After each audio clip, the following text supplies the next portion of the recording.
revealing the intelligentsia of choices. Welcome to our discussion. Today, we're diving into profound teachings from a master to his disciples, centered on making important choices. These teachings explore how we view the world and base our decisions, particularly on seemingly mundane daily habits like what we eat, which deeply affect our physical and mental state. Our task is to extract the key wisdom and insights from the master's words and see how they can be applied to your life to gain a clearer understanding of yourself, others, and the world, ultimately helping you make wiser, more important choices. Let's begin. Right view, the cornerstone of all choices. The master starts by emphasizing that we must not act based on ignorance, not understanding the truth and consequences of things, or acting on wrong views, which are incorrect perceptions. He says that even worldly actions, like starting a company, should fundamentally be an act of compassion, a Buddhist practice, rooted in correct understanding. What does this correct understanding mean? The master connects profound terms like Buddhist wisdom and Bodhi mind to a fundamental point. It's about enlightenment, or in plain language, knowing. The core is to know clearly what leads to suffering and what leads to joy. This isn't abstract theory. It's a practical cognitive ability. He quotes the Ksitigarbha Bodhisattva's Vow Sutra, stating that the Buddha's main purpose is to let people know the Dharma of suffering and joy, discerning which actions lead to suffering and which bring peace and happiness. The crucial part is this word, know. The ability to clearly distinguish cause and effect and foresee consequences. To illustrate, the master shares an ancient example about why the Buddha established the precept against drinking alcohol. A monk, a renunciant, got drunk, lost consciousness, and collapsed on the street. Monks at the time wore only one robe, and the master described the scene as almost a public display of nudity, with the monk rolling on the ground. Many lay followers witnessed this, making it embarrassing and damaging to the monastic community's image. More seriously, the Buddha saw that the monk's behavior hindered his practice and destroyed the faith and respect of ordinary followers in the Dharma. Seeing a practitioner act this way could lead people to doubt, thinking, is this what studying Buddhism leads to? This could create resistance and loss of faith. Thus, the Buddha's precept against alcohol wasn't random. It was based on a clear view of the consequences, protecting practitioners from falling and safeguarding sentient beings' faith in the Dharma. Behind this simple precept lies profound insight and compassionate protection. The modern embodiment of ignorance, the lure of sweets and bodily decay. The master brings this right view to modern daily choices, particularly food and our perception of sweetness. He knows that our love for sweets or sweet fruits is often not innate or what our body truly needs, but a conditioned habit, like how people in Sichuan grow accustomed to spicy food. This raises a key question. Are the things we find delicious truly good for us?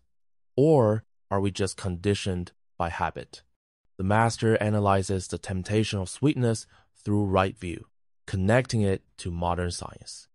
He specifies that the problem lies with fructose in processed foods and drinks, not natural fruit fructose used in large quantities. A disciple who researched diet and health for 2 years found that excessive fructose damages mitochondria, the power plants of cells responsible for energy production. This systemic effect causes physical fatigue, lack of motivation, and declines in learning, memory, and comprehension.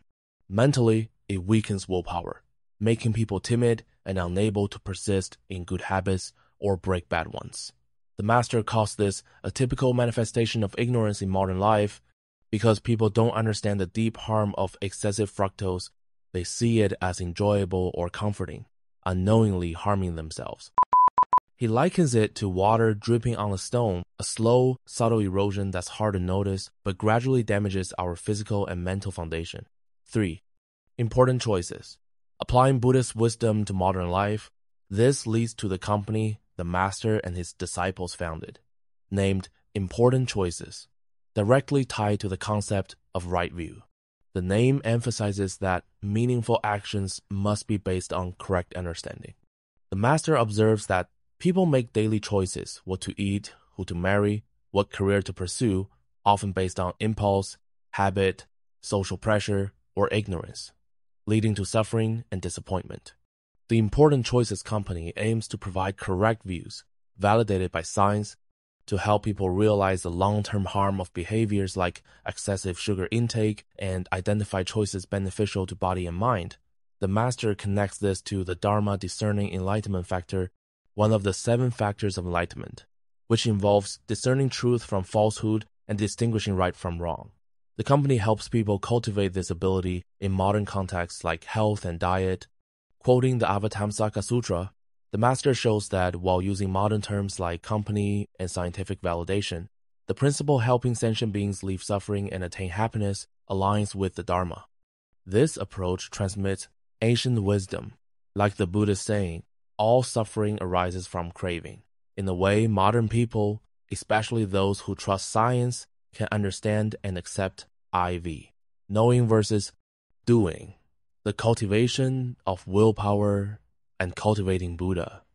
A realistic problem arises. Even knowing the harm of sugar, disciples sometimes can't resist eating it. The Master explains that long-term wrong habits weaken body and mind, likening it to dried noodles that, once cooked, become limp and unable to stand upright. This vivid metaphor shows how unhealthy habits erode willpower, making it hard to resist temptation. To address this, the Master suggests the power of the collective. Those struggling alone can join a group with shared rules, such as only providing healthy food, creating an environment where unhealthy options are absent. This community supports and encourages members to fight ingrained bad habits. The Master opposes the mama's boy mindset, where people seek comfort in harmful habits like junk food under pressure, spoiling their weaknesses. Instead, he sees pressure as motivation, using the metaphor of a ball. The harder it's hit, the higher it bounces. Moderate pressure, like exercise or fasting, can stimulate mitochondria to repair and strengthen, per some studies, turning challenges into opportunities for growth. The Master's powerful point is, a Buddha is cultivated, and a demon is also cultivated. Good or bad habits, selfishness or selflessness, are not fixed at birth, but formed through cultivation. This implies agency. We can choose to cultivate a Buddha, meaning inner enlightenment, wisdom, compassion, and strength. The process starts concretely by eliminating habits based on ignorance, like sugar cravings, and building behaviors based on right view. This is the deeper meaning of making important choices, actively choosing actions with long-term benefits for oneself and others, accumulating to cultivate inner light. V. The final choice rests with you. The Master expresses compassion uniquely, supporting even those who choose harmful paths, not to encourage harm but to let them experience consequences and awaken faster. His goal is to guide toward right choices, but the final choice rests with you. The core message is that true happiness and peace come from right view, a clear understanding of cause and effect, guiding us to make choices beneficial for long-term well-being, especially in daily habits like diet. The Master blends ancient Buddhist wisdom like Bodhi mind, Dharma-discerning, and precepts with modern science, such as mitochondrial research, showing their shared goal of reducing suffering and fostering clarity, health, and strength. Consider this. Among your countless daily choices, food, information, or interactions, if you re-examine one with the right view, seeing the truth and consequences, could you make a different, wiser choice today? What aspect of your inner potential, your Buddha nature, might this small change begin to cultivate?